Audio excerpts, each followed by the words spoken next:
ومن خلفهم وعن أيمانهم وعن شمائلهم ولا تجد أكثرهم شاكرين قال اخرج منها مسؤوما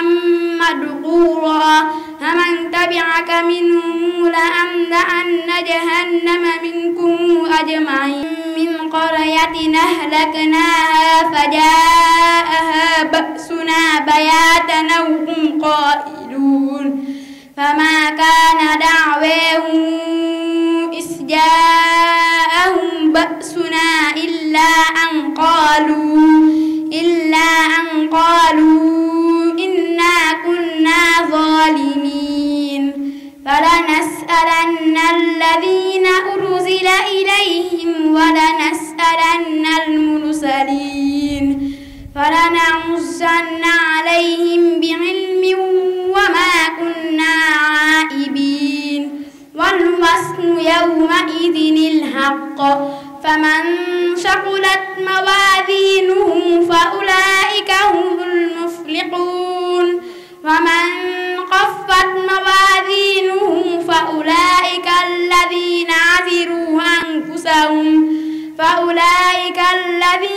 خسروا أنفسهم بما كانوا بآياتنا يظلمون ولقد مكناكم في الأرض وجعلنا لكم فيها معايش قليلا ما تشكرون وكم من قرية أهلكناها فجاءها بأسنا بياتا أو هم قائلون ولقد مكناكم في الأرض وجعلنا لكم فيها معايش قليلا ما تشكرون ولقد مكناكم في الأرض وجعلنا لكم فيها معايش قليلا ما تشكرون ولقد خلقناكم ثم صورناكم ثم قلنا للملائكة اسجدوا لآدم فسجدوا إلا إبليس لم يكن من الصالحين على الهدى أوامر بالتقوى أرأيت إن كذب وتولى ألم يعلم بأن الله يرى كلا لم ينته لنصح بالناصية نازعة كاذبة خاطئة فليدع ناديه سندعو الزبانية كلا لا تطعه واسجد واقترب صدق الله العظيم.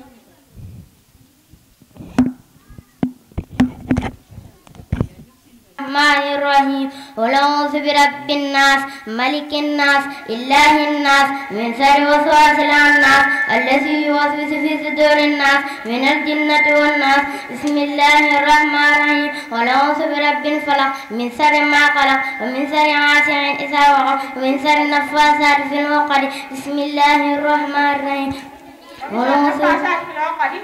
شر النفاثات في العقد ومن شر حاسد إذا حسد من شر غاسق إذا حسد صدق الله العظيم. ما شاء الله بارك الله فيك. تكبير. لا يسمعون والموت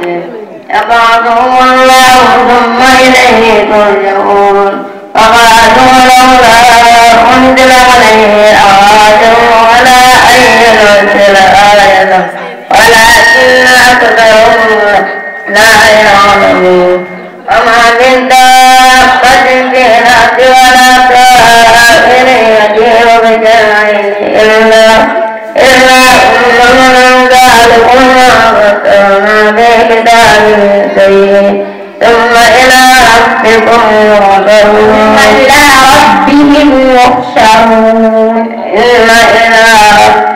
يحشرون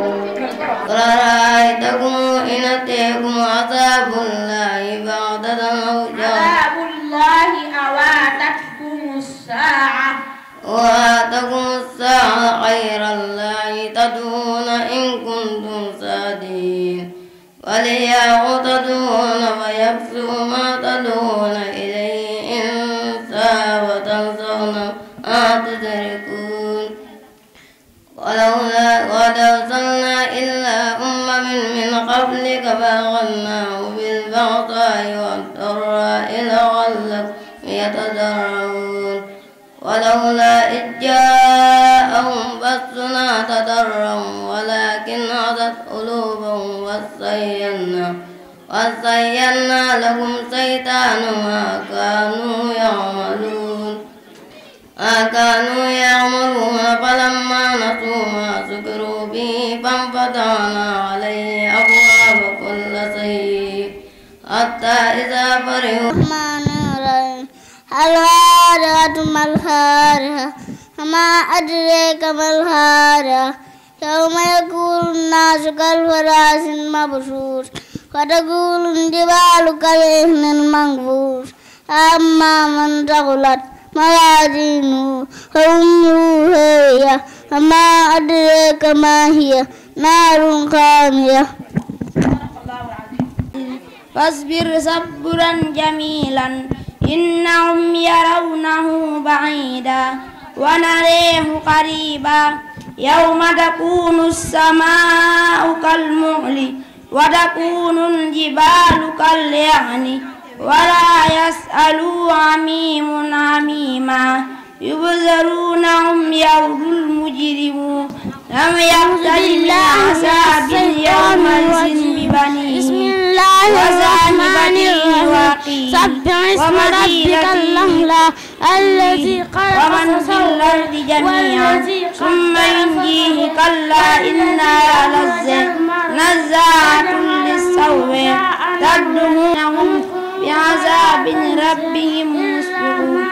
إن عذاب ربهم غير مأمون صدق الله العظيم بارك الله فيك ما شاء الله تكبير. الرحمن الرحيم ألم تر كيف فعل ربك بأصحاب الفيل ألم يجعل كيدهم في تضليل وأرسل عليهم طيرا أبابيل ترميهم بحجارة من سجيل فجعلهم كعصف مأكول بسم الله الرحمن الرحيم لإيلاف قريش إيلافهم رحلة الشتاء والصيف فليعبدوا رب هذا البيت الذي أطعمهم من جوع وآمنهم من خوف. ما شاء الله تكبير. بسمهم فسواها فلا يخاف عقباها بسم الله الرحمن الرحيم والليل إذا يسر والنهار إذا تجلى وما خلق ذكر والأنثى إن سعيكم لشتى فأما من أوتى واتقى وصدق بالحسنى وسنيسره لليسرى وما يغني عنه ماله إذا تردى إن علينا للهدى فإن لنا للآخرة والأولى فأنذرتكم نارا تلظى لا يصلاها إلا الأشقى الذي كذب وتولى وسيجنبها الأتقى الذي يؤتي ماله يتزكى وما لأحد عنده من نعمة تجزى إلا ابتغاء فرجع البصر هل ترى من فطور ثم ارجع البصر كرتين ينقلب إليك البصر خاسئا وهو حسير ولقد زينا السماء الدنيا بمصابيح وجعلناها رجوما للشياطين وأعتدنا لهم أصحاب جهنم وبئس المصير وأعتدنا لهم أصحاب السعير وللذين كفروا بربهم أصحاب جهنم وبئس المصير إذا ألقوا فيها سمعوا لها سليل وهي تفور تكاد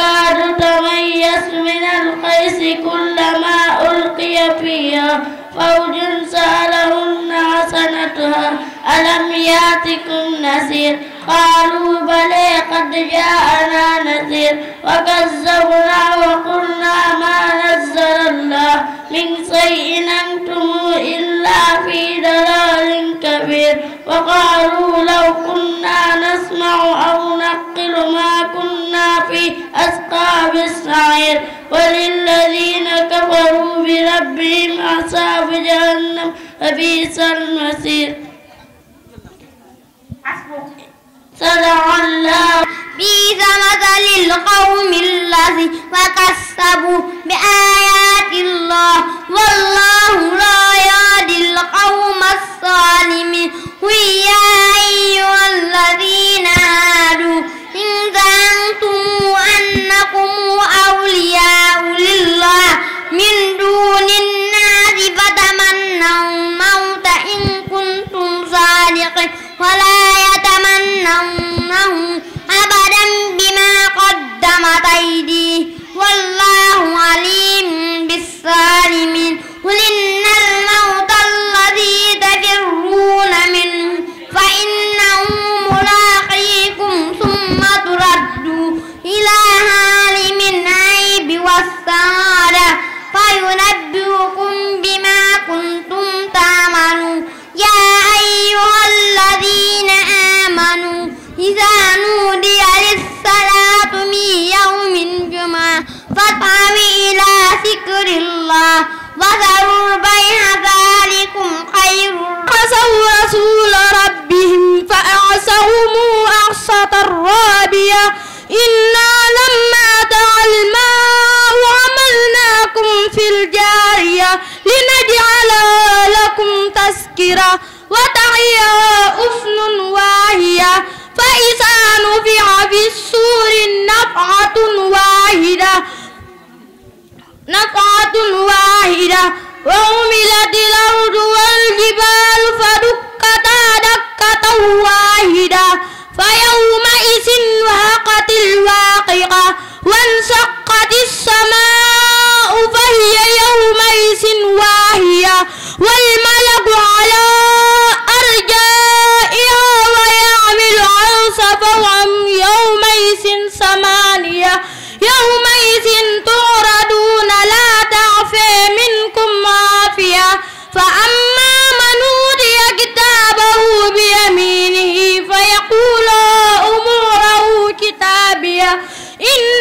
إني ظننت أني ملاق حسابيه فهو في عيشة راضية في جنة عالية قطوفها دانية كلوا واشربوا هنيئا بما أسلفتم في الأيام العالية وأما من أوتي كتابه بيمينه فيقول يا ليتني لم أوت كتابيه ولم أدري ما حسابيه يا ليتها كانت العادية ما أغني عني ماليه هلك عني سلطانيه خذوه فغلوه ثم الجحيم صلوه ثم في سلسلة ذرعها 70 ذراعا فاسلكوه.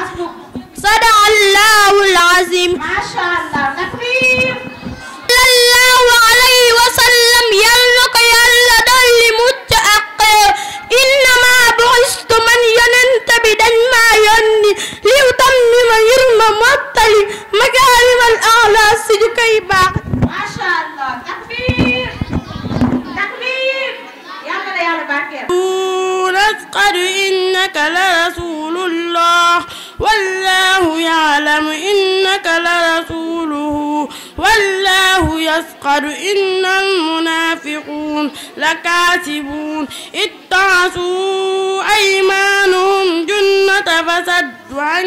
سبيل الله إنهم ساء ما كانوا يعملون ذلك بأنهم آمنوا ثم كفروا فتبع على قلوبهم فهم لا يفقهون وإذا رأيتهم تعجبك أجسامهم وإن يقولوا تسمع لقولهم كأنهم خشب مسندة يحسبون كل صيحة عليهم هم العدو فاحذرهم قاتلهم الله أن يضحكون وإذا قيل لهم تعالوا يستغفر لكم رسول الله لووا رؤوسهم ورأيتهم يصدون وهم مستكبرون سواء عليهم أستغفرت لهم أم لم تستغفر له ولكن المنافقون لا يعلمون يا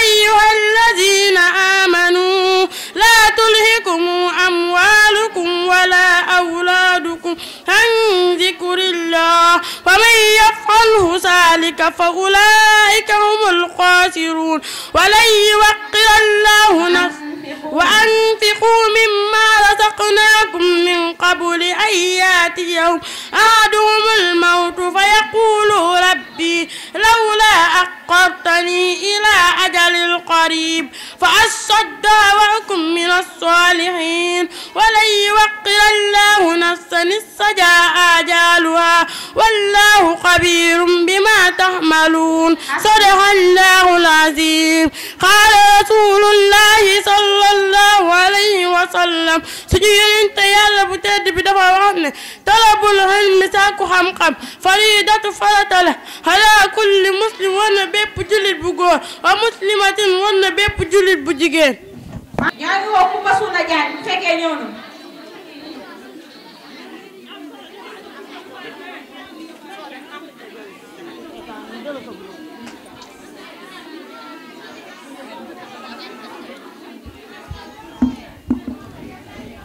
وما يسترون ما أنت بنعمة ربك بمجنون وإن لك لأجرا غير ممنون وإن لك لعلى خلق عظيم فستبصر ويبصرون بأيكم المبعوث إن ربك هو أعلم بمن ضل عن سبيله وهو أعلم بالمهتدين فلا تطع مكذبين ودوا لو تدهن فيدهنون ولا تطع كل حلاف مهين هماز مشاء بنميم مناع للخير معتد أثيم عتل بعد ذلك زنيم أن كان ذا مال وبنين إذا تتلى عليه آياتنا قال أساطير الأولين سنسمه على الخرطوم إنا بلوناهم كما بلونا أصحاب الجنة إذ أقسموا ليصرمنها المصبحين فلا يستطيعوا فطاف عليها طائف من ربك وهم نائمون فأصبحت كالصريم فتنادوا مصبحين أن اغدوا على حرث ما تعملون بصير خلق السماوات والأرض بالحق وصوركم فأحسن صوركم وإليه المصير يعلم ما في السماوات وما في الأرض ويعلم ما تسرون وما تعلنون والله عليم حكيم زعم الذين الله عليم بذات والله عليم بذات الصدور ألم يأتكم نبأ الذين كفروا من قبل فساهوا وبال أمرهم ولهم عذاب أليم ذلك بأنهم كانت تأتيهم رسلهم بالبينات فقالوا أبصري يهدوننا فكفروا وتولوا واستغنى الله والله علي حكيم زعم الذين كفروا أن لن فاكهة مما يتخيرون ولحم طير مما يشتهون ولحم طير مما يشتهون وحور عين كأمثال اللؤلؤ المكنون جزاء بما كانوا يعملون لا يسمعون فيها لغوا ولا قاسما إلا قيلا سلاما سلاما وأصحاب اليمين ما أصحاب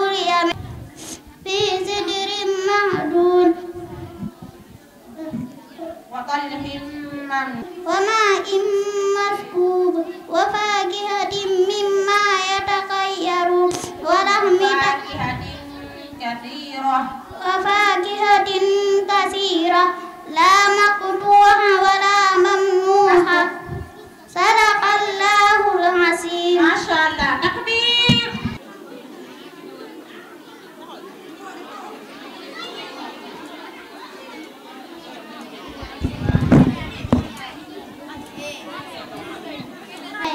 أما من استغنى فأنت عنه تلهى كلا إنها تذكرة فأنت له تصدى وما عليك ألا يزكى وأما من جاءك يسعى وهو يحسى فأنت عنه تلهى كلا إنها تذكرة ومن شاء ذكر في صحف مكرمة مرفوعة مطهرة بأيدي سفرة كرام بررة قتل الإنسان ما أكفره من أي شيء خلقه من نطفة خلقه فقدره ثم السبيل يسره ثم أماته فأقبره ثم إذا شاء أنشره كلا لما يقض ما أمره فلينظر الإنسان إلى طعامه إنا صببنا الماء صبا ثم سقنا الأرض شقا فأنبتنا فيها حبا وعنبا وقضبا وزيتونا ونخلا وحدائق غلبا وفاكهة وأبا متاعا لكم ولأنعامكم فإذا جاءت الساقة يوم يفر أو زد عليه ورتل القرآن ترتيلا إنا سنلقي عليك قولا ثقيلا إن ناشئة الليل هي أشد وطئا وأقوم قيلا إن لك في النهار سبحا طويلا واذكر اسم ربك وتبتل إليه تبتيلا رب المشرق والمغرب لا إله إلا هو فاتخذه وكيلا واصبر على ما يقولون من بين الصلب والترائب إنه على غدير عاقل يوم تبلى السرائر غرابه بقوة وما ناقب والسماء ذات الرجع والأرض ذات الصدع إنه أمر فصل وما هو بمصر إنهم يكيدون كيدا وأكيد كيدا وأمر الكافرين أميرهم رويدا صدق الله العظيم. ما شاء الله. تكبير تكبير. يلا مريم. عليه من أجر إلا على رب العالمين أتبنون بكل ريع آية تعبسون وتتخذون مصانع لعلكم تغلبون وإذا بطشتم جبارين فاتقوا الله وأطيعون واتقوا الذي أمدكم بما تحملون مدكم بأنعام وبنين وجنات وعيون إني أخاف عليكم حساب يوم عظيم قالوا سواء علينا أوستغفرتم من الواهسين قال إن غدا إلى غلو الأولين وما نحن بمعذبين فكذبوه فأغلقناهم إن في ذلك لآية وما كان أكثرهم مؤمنين وإن ربك لهو العزيز الرحيم كذب ثمود المرسلين إذ قال لهم صالح لا تتقون إني لكم رسول أمين فاتقوا الله وأطيعون ما أسألكم عليه من أجر إلا على رب العالمين صدق الله. يومئذ للمكذبين الذين يكذبوا بيوم الدين وما يكذب به إلا كل معتد نسيم إذا تتلى عليه آياتنا قال أساطير الأولين كلا بل على قلوبهم ما كانوا يكسبون كلا إنهم عن ربهم يومئذ لمحجوبون ثم إنهم لسال الجحيم ثم يقال هذا الذي كنتم به تكذبون كلا إن كتاب الأبرار لفي عليين وما أدراك ما عليون كتاب مرحوم يشهده المقربون إن الأبرار لفي نعيم على الأرائك ينظرون تعرف في وجوههم نضرة النعيم يسقون من رقيق معذوب ختامه مسك وفي ذلك فليتنافس المتنافسون ومزاجه من تسنيم حين يشرب به المقربون إن الذين أجرموا كانوا من الذين آمنوا يضحكون وإذا مروا بهم يتغامزون وإذا انقلبوا إلى أهلهم انقلبوا فاكهين. صدق الله العظيم. ما شاء الله. وإذا شر النبي إلى بعض أزواجه حديثا فلما نبأت به فأسخره الله عليه عرف بعده وأخرج عن بعد فلما نبأ به قالت من أنبأك هذا قال نبأني العليم الخبير إن تتوبا إلى الله فقد سقت قلوبكما وإن تظاهرا عليه فإن الله هو مولاه وجبريل وصالح المؤمنين والملائكة بعد ذلك ظهير عسى ربهم إن كن أن يبدله أزواجا خيرا منكن مسلمات مؤمنات قانتات طائعات قابضات سائحات طيبات وأبكارا يا أيها الذين آمنوا أنفسكم وأهليكم نار وقودها الناس والحجارة عليها ملائكة غلاظ شداد لا يعصون الله ما أمرهم ويفعلون ما يؤمرون يا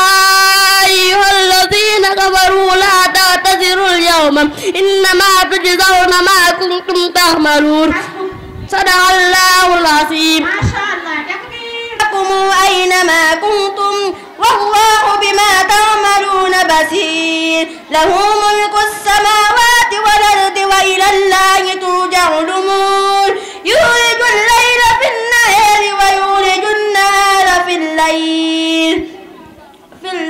وهو معكم أينما كنتم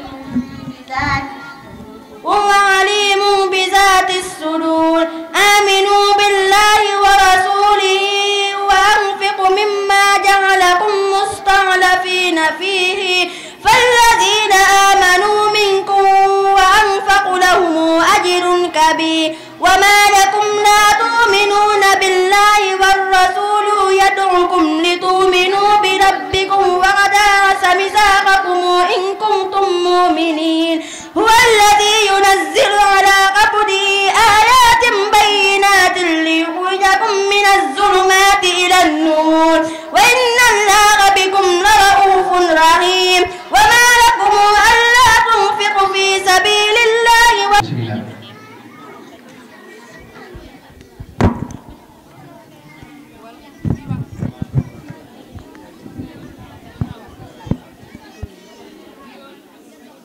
damay di dégluwaay ñu ko doon teewluwaat bu baax a baax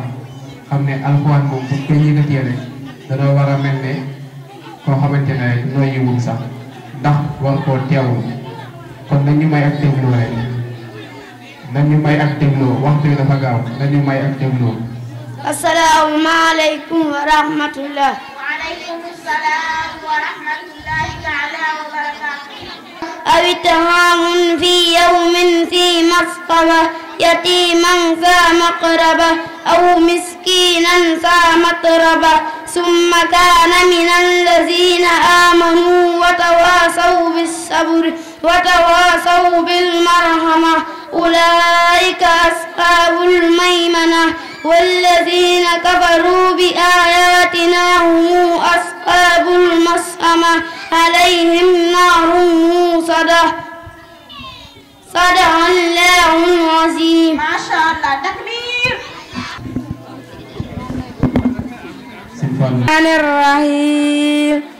الحمد لله رب العالمين الرحمن الرحيم مالك يوم الدين إياك نعبد وإياك نستعين اهدنا الصراط المستقيم صراط الذين أنعمت عليهم غير المغضوب عليهم ولا الضالين بسم أولئك هم المفلحون إن الذين كفروا سواء عليهم أنذرتهم أم لم تنذرهم لا يؤمنون ختم الله على قلوبهم وعلى سمعهم وعلى أبصارهم غشاوة ولهم عذاب عظيم ومن الناس من يقول آمنا بالله وباليوم الآخر وما هم بمؤمنين يخادعون الله والذين آمنوا وما يخادعون إلا أنفسهم وما يشعرون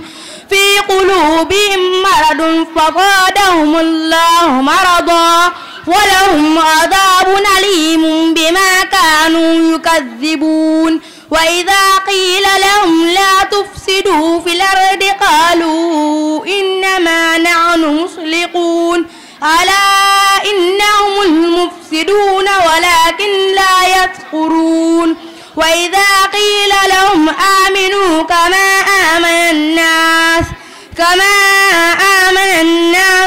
قالوا أنؤمن كما آمن السفهاء ألا إنهم السفهاء ولكن لا يعلمون وإذا لقوا الذين آمنوا قالوا آمنا وإذا خلوا إلى شياطينهم قالوا إنا معكم إنا نحن مستهزئون الله يستهزئ بهم الأرض ويمدهم في طغيانهم يعمهون أولئك الذين اشتروا الضلالة بالهدى فما ربحت تجارتهم وما كانوا مهتدين صدق الله العظيم قال رسول الله صلى الله عليه وسلم yenentu Yàlla bu tedd ba dafa wax ne bu nu ya tabax na lislaam xalaa xamsin tabax na juróom ponk lislaam sahaadatu seedana allah ilaha illa allah amul benn buur bu dul Yàlla wa anna muhammadan naka muhammad rasulullahi na walu Yàlla wa iqaami salaati ne xool ki xam ne ni daquleen nañu dem jàngi téere bi gën alquran nuurul ak leneen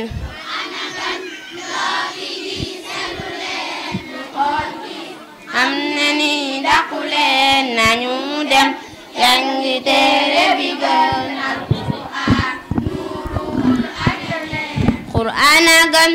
loo fi gis selli leen ku xool ki xam ne ni daquleen nañu dem jàngi téere bi gën alquran nuurul ak leneen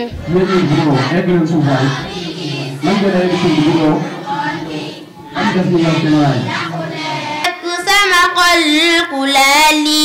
daañu dal ci sa kaw te buyal laa ko aar ba mu raw di suuri nañu tàkk sa kaw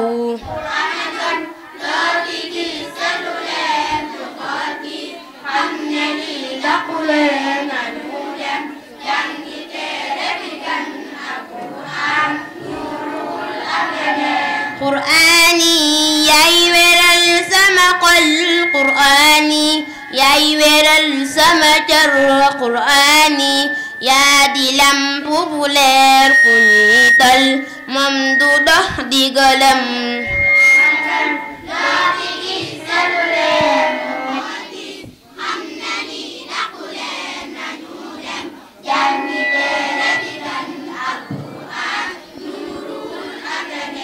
Qur'ani yaay weral sama xol Qur'ani yaay weral sama cër Qur'ani yaa di lamp bu leer ku ñiital moom du dox di gëlëm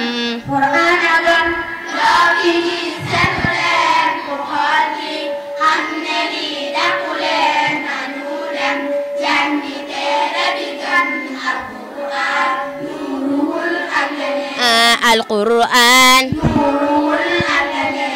Al-Qur'an Al-Qur'an nuurul ak leneen ñi dégloo rek xam ne liggéey bi def nanu dégloo rek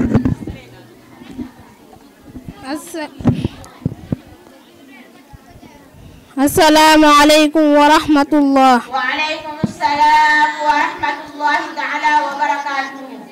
بعد أعوذ بالله من الشيطان الرجيم بسم الله الرحمن الرحيم حميم تنزيل الكتاب من الله العزيز الحكيم أعوذ بالله من الشيطان الرجيم بسم الله الرحمن الرحيم آمين ائتوني بكتابهم من قبل هذا أو أثارة من علم إن كنتم صادقين ومن أضل ممن يدعو من دون الله من لا يستجيب له إلى يوم القيامة وهم عن دعائهم غافلون وإذا عسر الناس كانوا لهم أعداء وكانوا بعبادتهم كافرين وإذا تتلى عليهم آياتنا بينات قال الذين كفروا للحق لما جاءهم هذا سحر مبين أم يقولون افتريه قل إن افتريته فلا تملكوا لي من الله شيئا هو أعلم بما تفيدون فيه كفى به سعيدا بيني وبينكم وهو الغفور الرحيم قل ما كنت بدعا من الرسل وما أدري ما يفعل بي ولا بكم إن أتبع إلا ما يوحى إلي وما أنا إلا نذير مبين قل رأيتم إن كان من عند الله وكفرتم به وشهد شاهد من بني إسرائيل على مثله فآمن واستكبرتم إن الله بسم الله الرحمن الرحيم إنا أرسلنا نوحا إلى قومه أن أنذر قومك من قبل أن يأتيهم عذاب أليم قال يا قوم إني لكم نذير مبين أن اعبدوا الله واتقوه وأطيعون يغفر لكم من ذنوبكم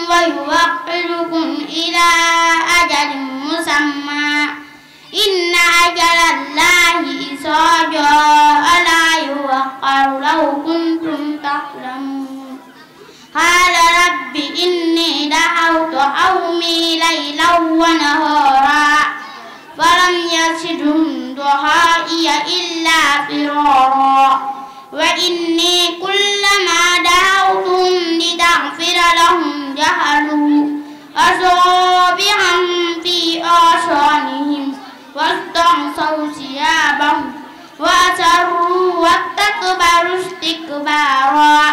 ثم إني دعوتهم جهارا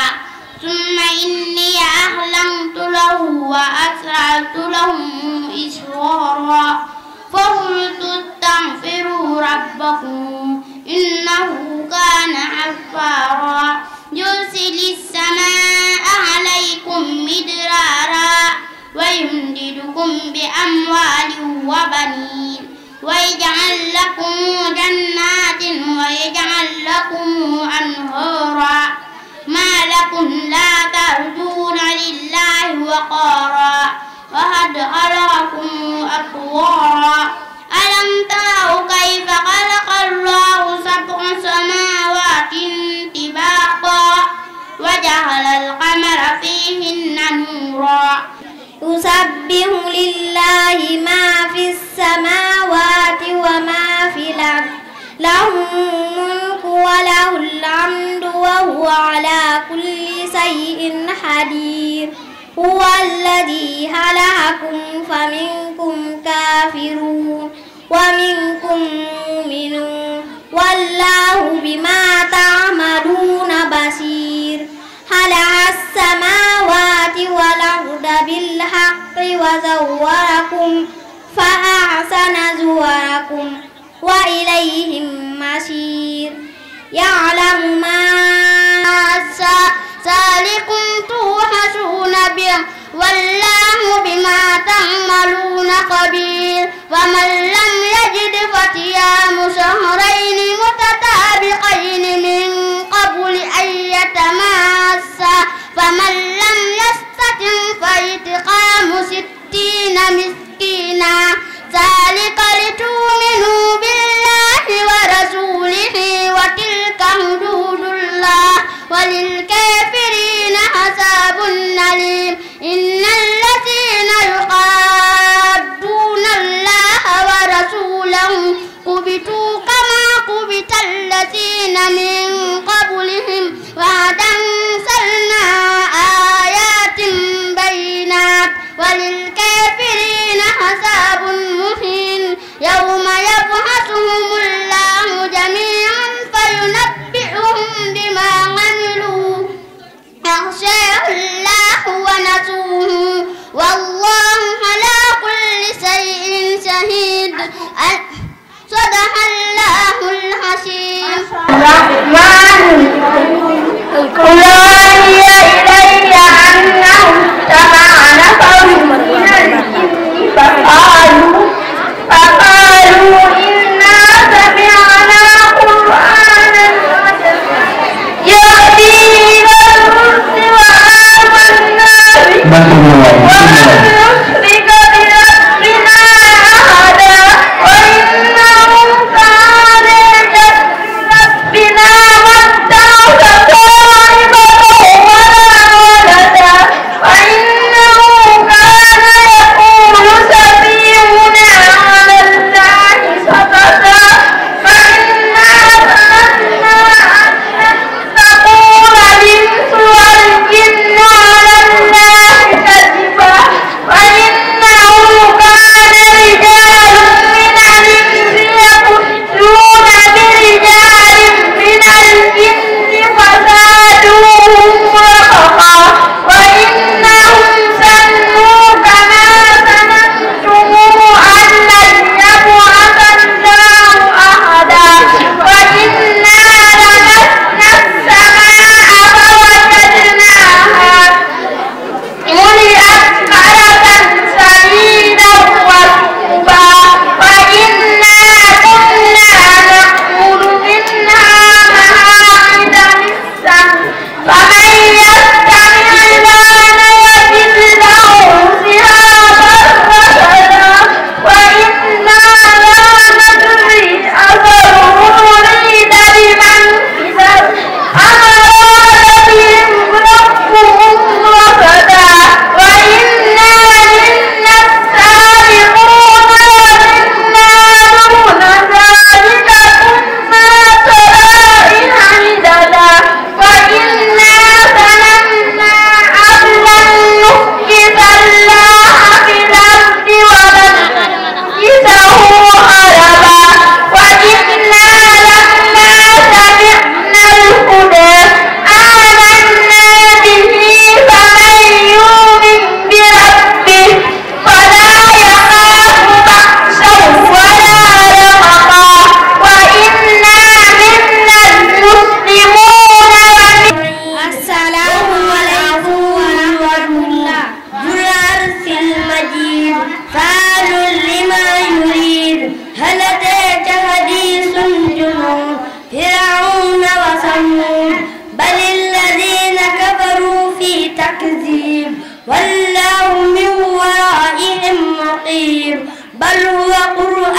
Momar Lo bismillah.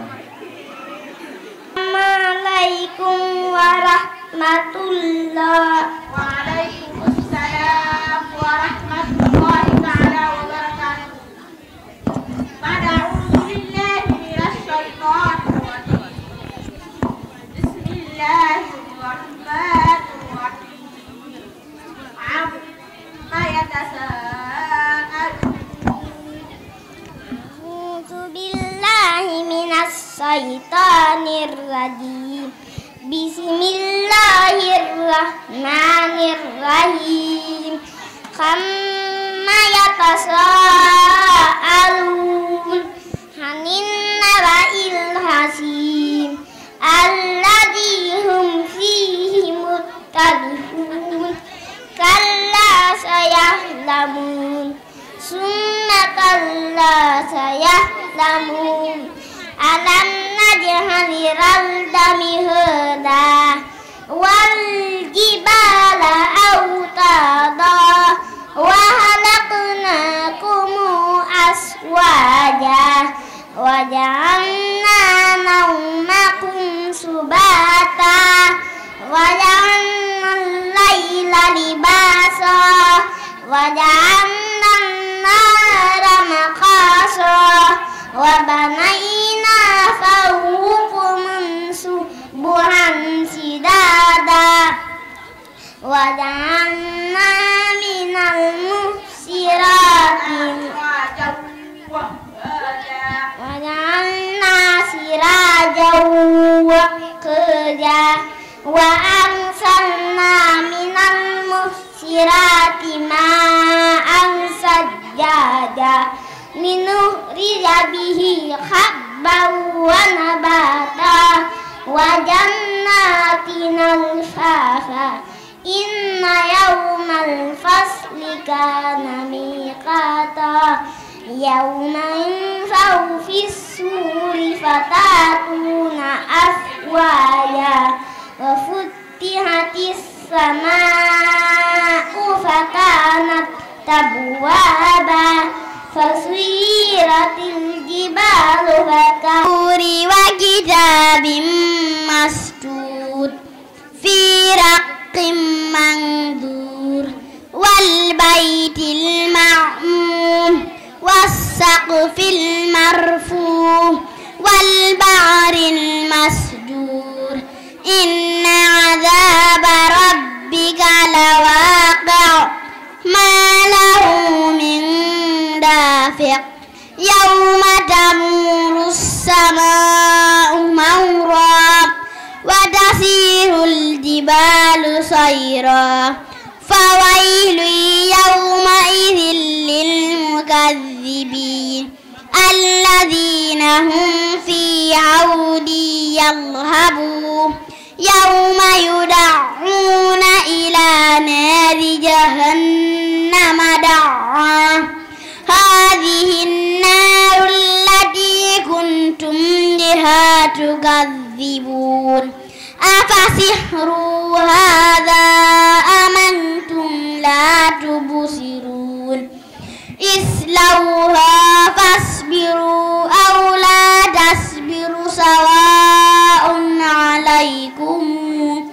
innama tujzauna ma kuntum ta'malun. Innal muttaqina fi jannatin wa na'im fakihina bima atahum rabbuhum wa waqahum rabbuhum adzabal jahim. Kulu wasrabu hani'an bima kuntum ta'malun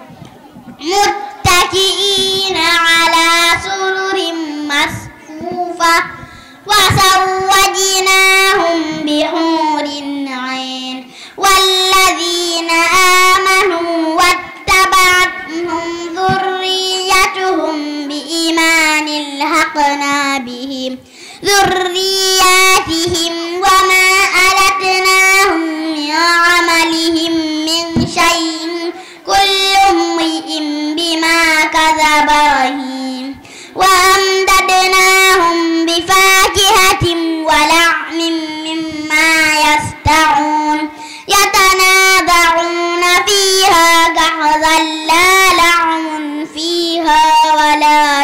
عظيم ويطوف عليهم غلمان لهم كأنهم لؤلؤ مكنون وأقبل بعضهم على بعض يتساءلون قالوا إنا كنا قبل في أهلنا مشفقين فمن الله علينا ووقانا عذاب السموم إنا كنا من قبل ندعوه أنه هو البر الرحيم صدق الله العظيم. السلام عليكم ورحمة الله. وعليكم السلام ورحمة الله تعالى وبركاته. أعوذ بالله من الشيطان الرجيم. بسم الله الرحمن الرحيم. والقمر إذا هوى. أعوذ بالله من الشيطان الرجيم. بسم الله الرحمن فأوى إلى عبده ما أوى ما كذب الفؤاد ما رأى أفتمارونه على ما يرى ولقد رآه نزلة أخرى عند سدرة المنتهى عندها جنة المأوى إذ يغشى السدرة ما يغشى ما سعى البصر وما طغى لقد رأى من آيات ربه الكبرى أفرأيتم اللات والعزى ومناة الثالثة الأخرى ألكم الذكر وله الأنثى تلك إذا قسمة ضيزى إن هي إلا أسماء سميتموها أنتم وآباؤكم ما أنزل الله به من سلطان إن يتبعون إلا الظن وما تهوى الأنفس ولقد جاءهم من ربهم الهدى أم للإنسان ما تمنى فلله الآية الأولى وكم من صدق الله العظيم. demal toog baal jooy dama seeti waa taawal dem toog waaw kumba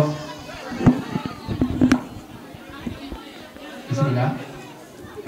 السلام عليكم ورحمة الله. وعليكم السلام ورحمة الله تعالى وبركاته.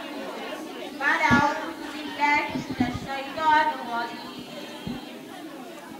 بسم الله الرحمن الرحيم. والفجر وليال عشر. أعوذ بالله من الشيطان الرجيم. بسم الله الرحمن الرحيم. والفجر وليال عشر والصفر والوتر والليل إذا يغشى هل في ذلك قسم لذي حجر ألم تر كيف فعل ربك بقادر إرم ذات العماد التي لم يولع مثلها في البلاد وثمود الذين جابوا الصخر بالواد وفرعون ذي الأوتاد الذين طغوا في البلاد فأكثروا فيها الفساد فصب عليهم ربك سوط عذاب إن ربك بالمرصاد فأما الإنسان إذا ما ابتلاه ربه فأكرمه ونعمه فيقول ربي أهانا أكرمني وأما إذا ما ابتلاه فقدر عليهم رزقه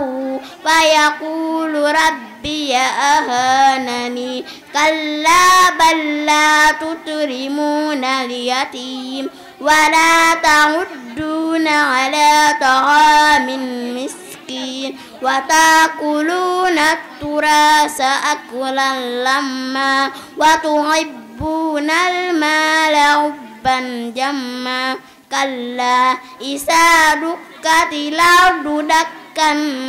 دكا وجاء ربك والملك صفا صفا وجيء يومئذ بجهنم يومئذ يتذكر الإنسان وأنى له الذكرى soxna Fatima mi nga xam ne moo doon yoroon kàddu gi moom la ni sargal lii moom macha allah yelloo nga ko de wallaay ndax macha allah jàmbaar ngeen lu xale yi xam le ngeen la waaw nee na weer bu dee ba mu fay dara moom yaa suuf nee na du si daaray suñ xalin moom suñ Abdou Karim du si daaray suñ Moustapha Lo moom Seydou Ndaw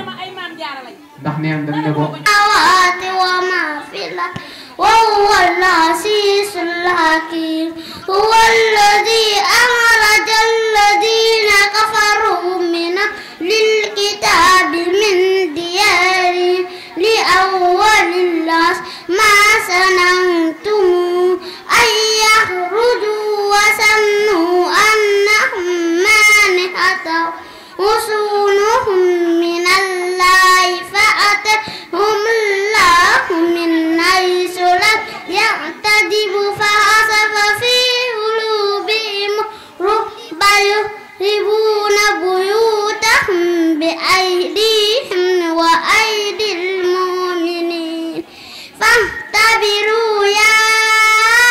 أولي الأبصار ولولا أن كتب الله عليهم الجلاء لعذبهم في الدنيا ولهم في الآخرة ذلك بأن وعليكم السلام ورحمة الله تعالى وبركاته. بسم الله الرحمن الرحيم والصبح وضحاها أعوذ بالله من الشيطان الرجيم بسم الله الرحمن الرحيم والشمس وضحاها علم إذا تلاها والنهار إذا جلاها والليل إذا يسرها والسماء وما بناها والأرض وما طحاها ونفس وما سواها فألهمها فجورها وتقواها قد أفلح من زكاها وقال من دساها ما أفاء الله على رسول من للقرى فلله وللرسول ولذي القرب واليتامى والمساكين وابن السبيل كي لا يكون دولة بين الأغنياء منكم وما آتاكم الرسول فخذوه وما نهاكم عنه فانتهوا واتقوا الله إن الله شديد العقاب صدق الله العظيم الرحمن الرحيم الرحمن علم القرآن الإنسان علمه البيان الشمس والقمر بحسبان والنجم والشجر يسجدان والسماء رفعها ووضع الميزان ألا تطغوا في الميزان وأقيموا الوزن بالقسط ولا تخسروا الميزان والأرض وضعها للأنام فيها فاكهة والنعل ذات الأكمام والحب ذو العصف والريحان فبأي آلاء ربكما ربكما تكذبان خلق الإنسان من صلصال كالفخار وخلق الجن من مارج من نار فبأي آلاء ربكما تكذبان الله من الشيطان الرجيم بسم الله الرحمن الرحيم قالت الأعراب آمنا قل لم تؤمنوا ولكن قولوا أسلمنا ولما يدخل الإيمان في قلوبكم وإن تطيعوا الله ورسوله لا يلتكم من أعمالكم شيئا إن الله غفور رحيم إنما المؤمنون الذين آمنوا بالله ورسوله ثم لم يرتابوا وجاهدوا بأموالهم وأنفسهم في سبيل الله أولئك هم الصادقون قل تعلمون الله بدينكم والله يعلم ما في السماوات وما في الأرض والله بكل شيء عليم يمنون عليك أن أسلموا قل لا تمنوا علي إسلامكم بل الله يمن عليكم أن هديكم للإيمان إن كنتم صادقين إن الله يعلم غيب السماوات والأرض والله بصير بما تعملون أعوذ بالله من الشيطان الرجيم بسم الله الرحمن الرحيم قاف والقرآن المجيد بل عجبوا أن جاءهم منذر منهم فقال الكافرون هذا شيء عجيب أإذا متنا وكنا ترابا ذلك رجع بعيد قد علمنا ما تنقض الأرض منهم وعندنا كتاب حفيظ بل كذبوا بالحق لما جاءهم فهم في أمر مريج أفلم ينظروا إلى السماء فوقهم كيف بنيناها وزيناها ما لها من فروج والأرض مددناها وألقينا فيها رواسي فأنبتنا فيها من كل زوج بهيج تبصرة وذكرى لكل عبد منيب ونزلنا من السماء ماء مباركا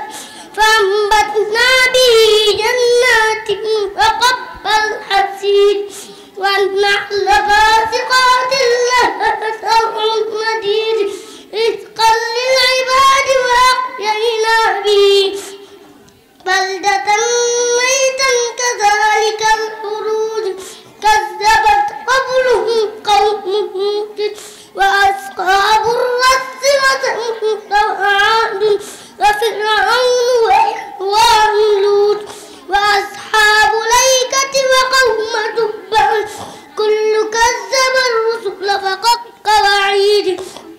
أفعينا بالحق الأول بل هم في لبس من خلق جديد ولقد خلقنا الإنسان ونعلم ما توسوس به نفسه ونحن أقرب إليه من قبل الوريد يومئذ واجفة أبصارها قاسية يقولون إنا لمردودون في القافرة إذا كنا عظاما نخرة قالوا تلك إذا كرة خاسرة فإنما هي شجرة واحدة فإذا هم بالساهرة هل أتاك حديث موسى إذ ناداه ربه بالواد المقدس طوى اذهب إلى فرعون إنه طغى فقل هل لك إلى أن تزكى وأهديك إلى ربك فتخشى فأراه الآية الكبرى فكذب وعصى ثم أدبر يسعى فقصد فنادى فقال أنا ربكم الأعلى فأخذه الله النكال الآخرة والأولى إن في ذلك لعبرة لمن يخشى أأنتم أشد خلقا أم السماء بناها رفعها فسمكها فسواها واغتسل ليلها وأخرج ضحاها والأرض بعد ذلك دهاها أخرج منها ماءها ومرعاها والجبال أرساها متاعا لكم ولأنعامكم فإذا جاءت الطامة الكبرى يوم يتذكر الإنسان ما سعى وبرزت الجحيم لمن يرى وأما من طغى وآثر الحياة الدنيا فإن الجنة هي المأوى وأما من خاف مقام ربه ونهى النفس عن الهوى فإن الجنة هي المأوى.